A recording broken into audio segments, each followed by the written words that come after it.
Imagine un gamin de 14 ans, pieds en sang, qui marche 470 km sous la pluie, la neige, sans un centime en poche. Aujourd'hui, son nom est brodé sur les sacs de Beyoncé, de Ronaldo, de tout le monde, et sa marque vaut plus de 500 milliards d'euros. Ce gamin, c'est Louis Vuitton. Et pendant les 10 prochaines minutes, je vais te raconter l'histoire complète, sans filtre, de celui qui est passé de SDF à créateur de l'empire le plus désiré de la planète. Tout commence en 1821 dans un petit village du Jura, Anchet. Louis Vuitton naît dans une famille de menuisiers et de meuniers. Son père est charpentier, sa mère chapelière. Rien ne le prédestine au luxe. À 10 ans, sa mère meurt. Son père se remarie rapidement avec une femme que Louis déteste. À 13 ans, ça explose. Il claque la porte et décide de rejoindre Paris à pied. 470 km. 2 ans de route. Il dort dans des granges, travaille comme apprenti charpentier, valet de ferme, tous ceux qui payent un morceau de pain. Il arrive dans la capitale en 1837, 16 ans, les vêtements en lambeaux, mais les yeux remplis de feu. À Paris, il devient garçon de course chez un laitier emballeur maltier, un métier ultra spécialisé à l'époque, fabriquer des malles sur mesure pour l'aristocratie qui voyage. Louis est minutieux, presque maladif. Il apprend à couper la toile, à clouer le bois de peuplier, le plus léger, à rendre une malle parfaitement étanche. Il passe 17 ans chez Monsieur Maréchal, le meilleur de Paris.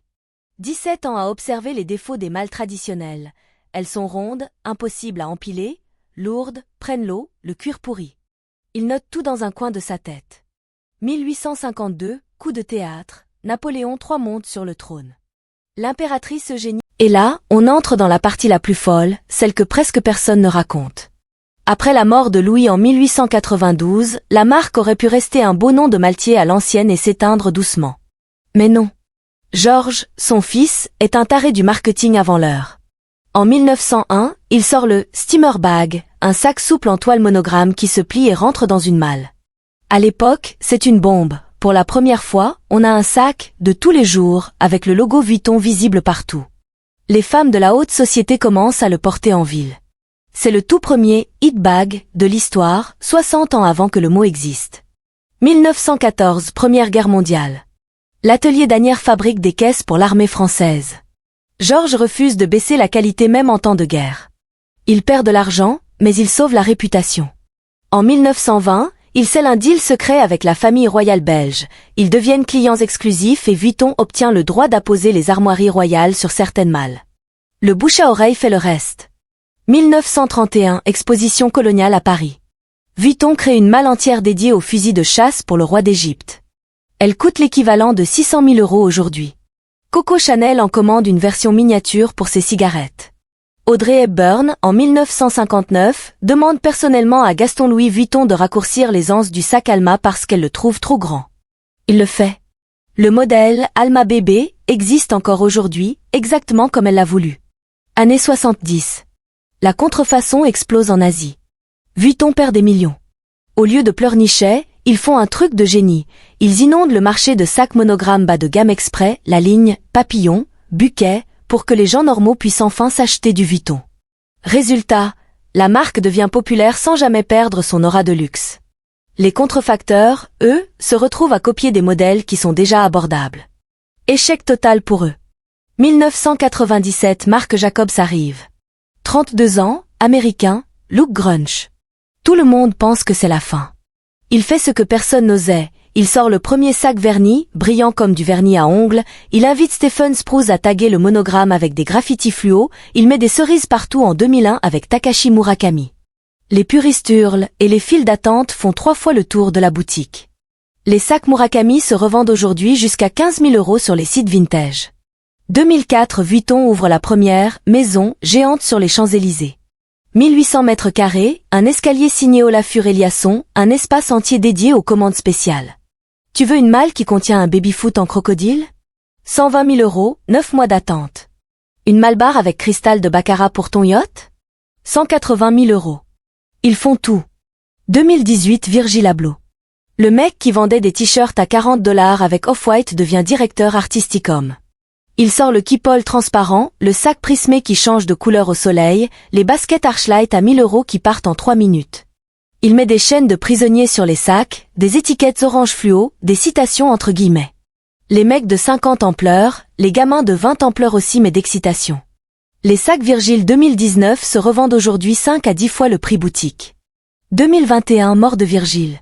La marque sort la collection la plus émouvante de son histoire, des avions en papier, des nuages, Louis en statue de bronze.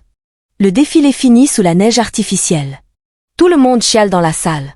Le sac Airplane à 39 000 $ devient le graal absolu des collectionneurs. 2023, Pharrell Williams prend la suite. Premier défilé au Pont Neuf, concert live de Gégé et Kanye réconciliés, sac à $1 million customisé en alligator pixelisé. Il sort le « Millionnaire Speedy » en croco arc-en-ciel à $1 million pièce. Il y en a seulement 5 au monde. Les 5 sont vendus en 24 heures. Et pendant ce temps, à Asnières, il y a toujours les mêmes artisans, les mêmes machines en bois de 1900, les mêmes gestes lents.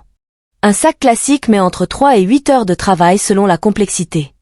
Les couturières ont un numéro d'employé gravé à l'intérieur du sac. Si jamais il y a un défaut dans 20 ans, on sait exactement qui l'a cousu. C'est la seule marque de luxe qui garantit ses sacs à vie, sans facture. Et le plus dingue? Il y a encore aujourd'hui une salle secrète à Asnières qu'on appelle l'hôpital des sacs. Tu ramènes ton Vuitton de 1973 défoncé, il le répare gratuitement ou à prix coûtant. J'ai vu une dame arriver avec le Speedy de sa grand-mère de 1954, cuir complètement craquelé. 3 mois après, il ressort comme neuf. Elle a pleuré devant moi. En 2025, Vuitton représente plus de 25 milliards d'euros de chiffre d'affaires à lui tout seul. Il y a des boutiques dans des endroits où tu ne peux même pas imaginer, sur un bateau de croisière privé dans l'Antarctique, dans un aéroport privé à Dubaï, dans un hôtel à $20 000 la nuit aux Maldives où tu dois arriver en hydravion. Et chaque année, ils sortent encore des malles folles. Une malle à champagne qui contient 120 bouteilles et un digiboost intégré, une malle à sneakers avec 50 paires éclairées par LED, une malle à parfum qui contient toute la collection les parfums Louis Vuitton dans des flacons en cristal taillé main. Tout ça parce qu'un gosse de 14 ans, en 1835, a décidé de marcher jusqu'à Paris. Alors maintenant, ferme les yeux 2 secondes. Imagine ton nom sur un sac que les gens s'arracheront dans 200 ans. Imagine des artisans qui cousent encore à la main en disant « c'est pour la qualité ton prénom ». C'est possible. Louis l'a fait sans électricité, sans internet, sans rien. Toi, t'as déjà tout sous la main. Alors dis-moi dans les commentaires, c'est quoi la première chose que tu vas lancer cette semaine pour commencer ton propre empire? Like à fond si t'es prêt à marcher tes 470 km, abonne-toi et active la cloche parce que la prochaine histoire va te faire péter un câble, un mec qui dormait dans sa voiture et qui a fini avec 40 milliards, et je te jure